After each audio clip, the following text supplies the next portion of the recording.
This camera right here, one of the R50s that we have, we're gonna set this camera up. This camera is about 600 bucks. First thing I'm gonna do is I'm gonna try and get some rails and a battery put on this. You wanna get this on something flat so you can just put everything together without having to like use one hand to hold it like I'm doing right now. A dummy battery, plug that in first before I put in the rails. Otherwise you won't be able to fit this puppy in just like this. Maybe today or tomorrow. On these rods, we're just gonna slide them into the holes. LOL. Too immature for this. All of our batteries that we use for all the cameras will take this V mount. So I'm just gonna slide these on, screw it into the rails, and then you can just slide this in completely up against the camera like that. Everything that we use uses what we call a V mount battery. It has a bunch of different ports, USB-A, USB-C. You have your 12 volt and your 8 volt, and then also D-tap. You can run the camera without it with its own little battery, but we're gonna be in an event all day.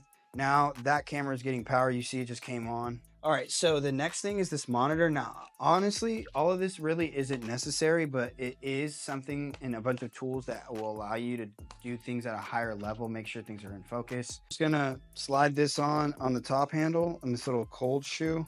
I need to get power to the monitor, so I'm gonna get this USB-C cable, plug it in through USB. It's on, HDMI in, and then you're gonna loop this cable just like so. So since this is gonna be the camera for shooting interviews, I need a wider lens. Line up the holes. Boom. Now that we have that set up, we do need to get audio. So these microphones will go on anyone that we interview. And I like to kind of keep it nice and compact. This little hot shoe right here. Now I have my audio level just right there. I can see all that. So now you have a little interview setup.